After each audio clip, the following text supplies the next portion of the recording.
juróom benn weer yi. waaw loolu yëpp on l'a fait durant ces 6 mois là et ñu ngi ciy sant yàlla bu baax a baax. mais Mamadou Lamine Ndiaye léegi avec le recul ndax booy xoolaat da ngay am un sentiment de goût d'inachevé xalam demoon na bay neex bu mu ba dog regret par rapport ak lii xew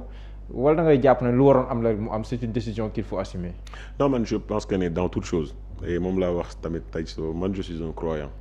dama jàpp ne lu am rek yàlla moo ko namoon suñu jëm yi keroog bi ñuy ñëw di def suñu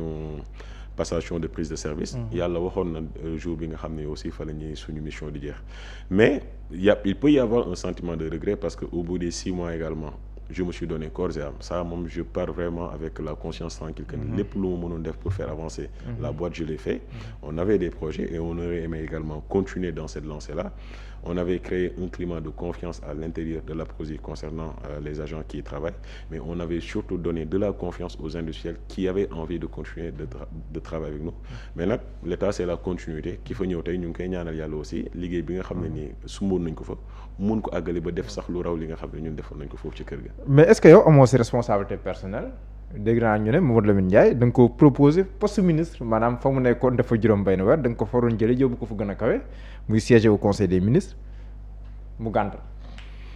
xam nga quand le président prend un décret pour mettre un terme sa mission bi mu la dénkoon il n'a pas besoin de donner des explications loolu c'est sa responsabilité parce que aussi damay rappeler que ni bi may fal aussi pour def ma directeur général APROSI il n'avait donné aucune explication et ces explications là il y a que lui qui peut les donner lan moo tax ma wàccee tel directeur général man je peux pas répondre à cette question léegi nag li am ba des mooy que ça c'est un secret de polichinelle que ne j'ai été reçu par le président de la République juste après la Tabaski bi ñu demee toog nañ waxtaan nañ ci lu bëri le contenu nag suñu discussion man ak moom du ci ay plateau télé la parce que kilifa la oo koo xam ne aussi ci njabootam la bokkoon en tant que directeur général ñoom ñaar ñu toog ñu waxtaan ci lu bëri par la suite quelques jours wala quelques semaines après formation gouvernement am na fa quelques jours après ci lañ formé le nouveau gouvernement bi ñu formé gouvernement aussi quelques jours après ci lañ ma wàccee lan moo tax est-ce que le fait que ne ci waxtaan boobu la ci juddoo moo tax ñu wàccee ma ça je peux pas rentrer dans ces détails là parce que moom moo amoon confiance ci man moo ma faloon directeur général confiance boobu noonu dem na ba dëñ il a décidé de mettre quelqu'un d'autre mais tey jii nii je pense que il y a des choses qui s'expliquent très facilement sur le plan politique le président a pris l'option de travailler avec les directeurs généraux qui sont de son bord politique taw yaa ngi Pastef man maa ngi Pastef et ça j'ai pas du tout hésité un seul instant que je suis de Pastef et que j'ai décidé de garder la même ligne que j'ai commencé depuis 2018 je reste dans Pastef et que tey jii li ñu jot a gis à travers ma personne mais à travers aussi d'autres directeurs généraux yi nga xam ne nii relevé nañ leen c'est que président moo jël option dénk kër yooyu muy APROSI muy port ci ñi nga xam ne nii jàpp na ne ñoom ak ñoom ñoo bokk boor politique et loolu aussi on n'a aucun commentaire à y faire. mais proposer na un poste de ministre. non ça aussi je pense que je ne peux pas répondre à cette question là il y a que lui moom moo yor composition gouvernement. et li ñu jot a waxtaanee aussi c'est pas quelque chose que je peux mettre sur la table. d'accord wax nga ko si wàllum politique que président de la République jël na option wax na sax dafay lancer son parti très bientôt incha allah mais diggante moom ak waa Pastef fi mu mujj nii ngeen war a def choix le choix est là ñii choisir Pastef ñeneen ñu bokk Pastef aussi choisir le président Bassirou Diomaye Faye dem ba sax wax ne que moom wax dëgg yàlla lii baax Pastef daanaka moom moo ko liggéey moom moo ko def ñu leen di reprocher yéen ñoom que yéen da ngeen nekk si jël benn nit jox ko ay maqaama messianisme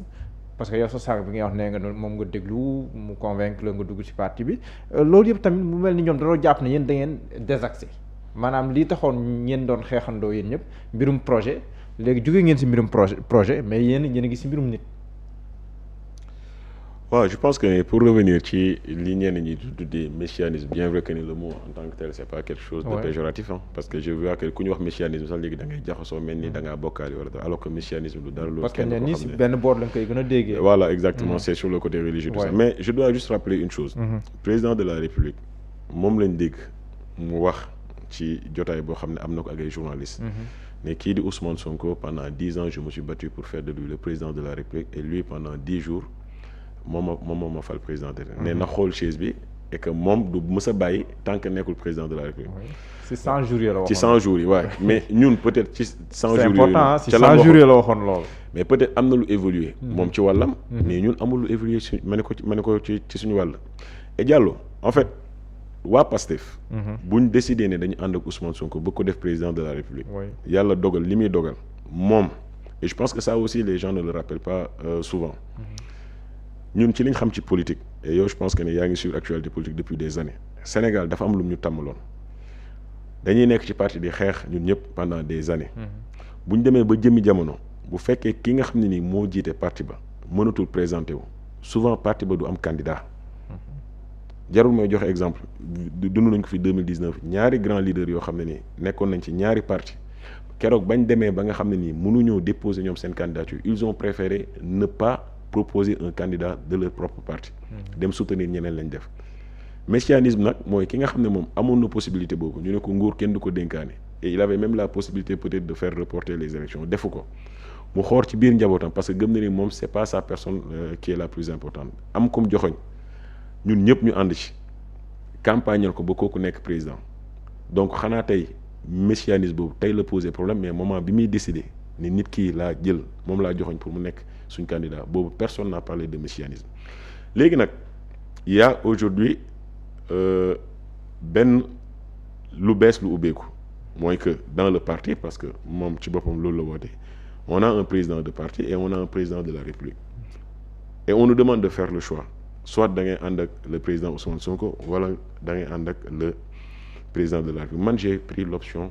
de rester dans le parti et d'accompagner le président Ousmane Sonko pourquoi parce que nit ñi bu ñuy wax aussi ay xar ngeen da ngeen topp benn nit rek non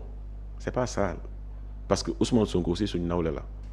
dafa jàng ñu jàng mu dëkk ci réew mi am ay mbokk ñu ne ñu dëkk ci réew mi am ay mbokk yàlla am lu mu namm ci moom am jiital ko deux choses moo mënoon tax tey jii ñu bañ a ànd ak moom ànd ak keneen mooy que est-ce que ànd bi ñu ànd ak moom ak li taxoon ñun ñu décider ànd ak moom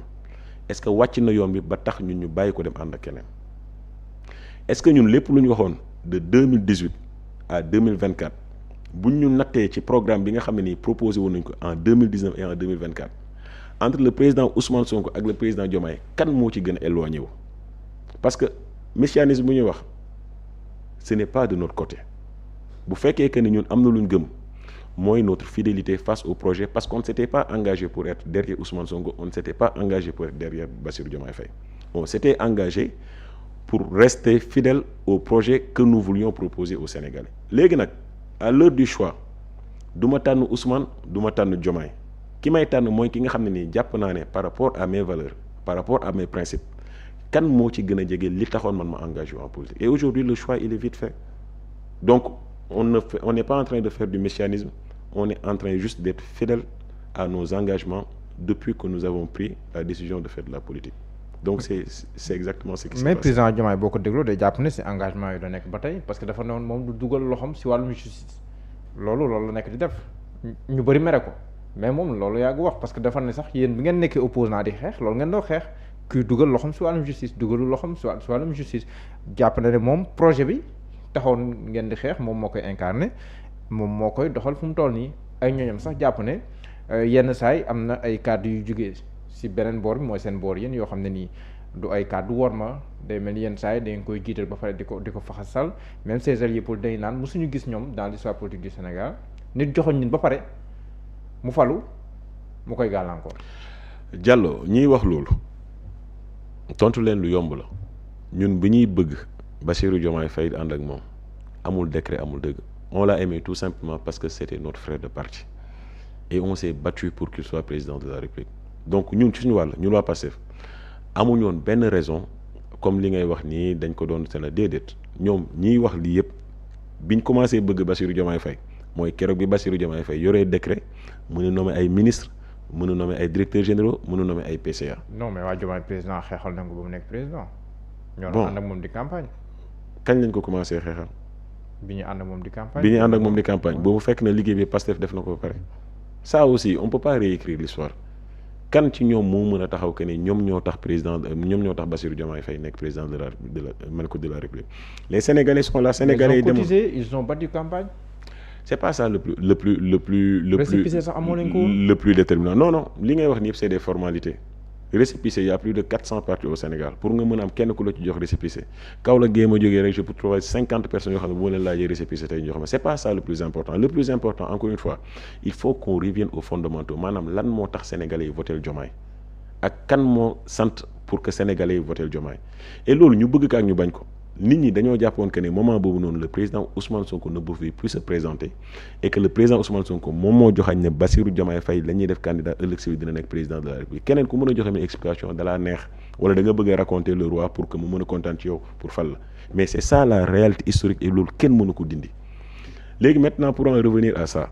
que ñun dañ koy xeex tout ça non on n'a jamais pris la décision de xeex yaa ngi koy wax ne am na benn liggéey boo xam ne mu ngi koy def ci justice bi et que nee na du ci impliqué wu nous on ne demande pas ça mais Diallo quand même il y a quelque chose qui s'est passé dans ce pays-là ñun pour ñu àgg au pouvoir il y a 83 personnes qui ont été tuées ñun ñoo wër Sénégal gi yëpp que ne y a eu une dette cachée ñun ñoo wër Sénégal gi yëpp ne il y a eu blanchiment d'argent ñun ñoo wër Sénégal gi yëpp ne il y a eu corruption ñun ñoo wër Sénégal yëpp qu'il y a eu détournement de deniers publics c'est pas à nous maintenant de juger que ndax loolu am na wala amul mais c'est à nous également de créer les conditions pour que au moins que la justice qui est un service public puisse être rendue pour que sénégalais xam ñun li ñu waxoon ne jàpp nañu réew mi nii lañ ko yore woon lan moo ci am ak lan moo ci amul mais Diallo est-ce que tu peux comprendre 2 ans et demi après bu weesoo coow li ñu ko coow ci médias yi coow li ñu ko coow ci presse est-ce qu'il y a une seule décision de justice qui a été rendue est-ce qu'il y a des enquêtes est-ce que tey jii nii sénégalais yi toog nañ ñu taal rajo yi ñu présenter quelqu'un de l'ancien régime pour ñu mën a xam ndax lii ñu ko doon jiiñ moo ko def wala def ko mën nañoo wax lu nekk ci le président Macky Sall mais au moins 2 ans et demi après sa prise de fonction waxuma sa une décision de première instance mais fekk na def nañ appel def na Cour suprême ba prononcé nañ sur certains dossiers ñu xam lan la ci beneen régime bi la ñun on a fait 2 ans et demi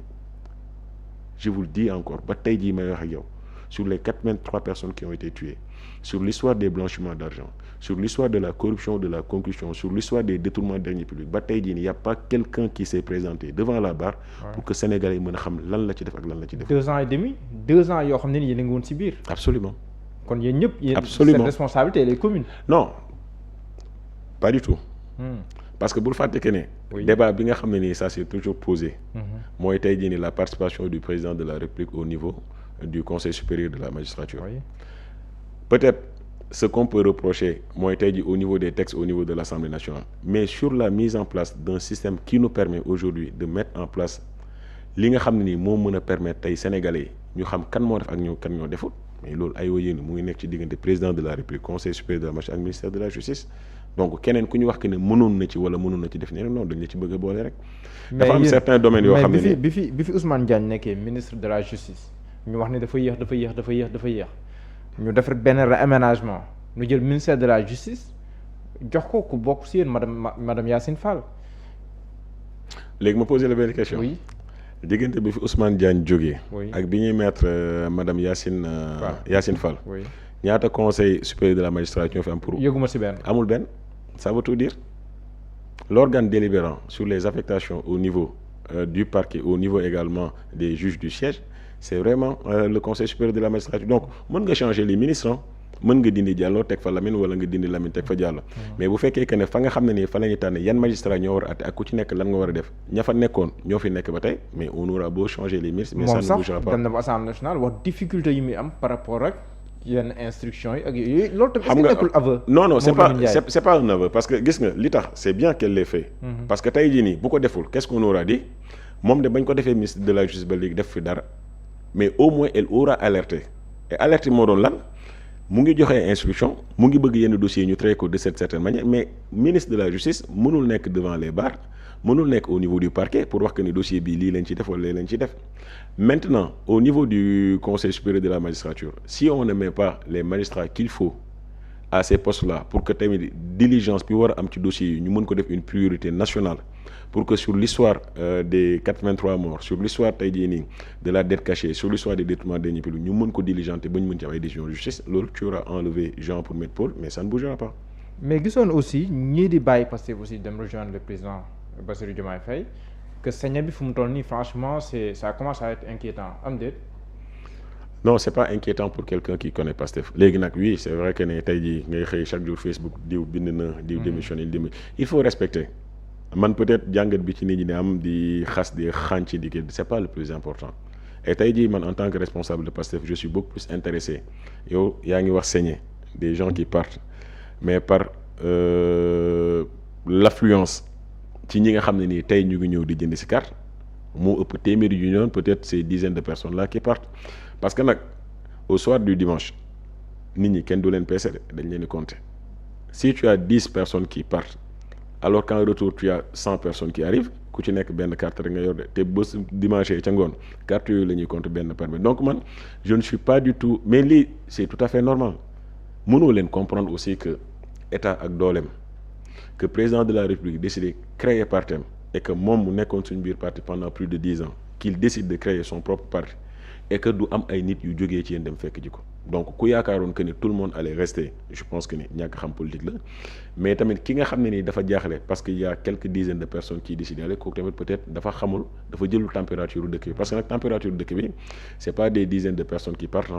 température dëkk bi mooy ces centaines de milliers de personnes yuy rang ci naaj bu tàng bi di rang ci taw bi pour mën a jënd carte Pastef c'est ça qui fait l'actualité mais pas l'autre. mais président Diomaye bii ñu wax le 2 mai que moom moo tabax Pastef ci ay yoxam bu naree tabax beneen parti ak li ñu commencé gis nii gis nga déjà des maires ñu ngi wax ne que am nañ plus de 300 maires yoo xam ne nii pare nañ pour nekk ay membres fondateurs ñu ngi waxtaan ak ñàkkul ak yeneen parti yu mag aussi ci opposition bi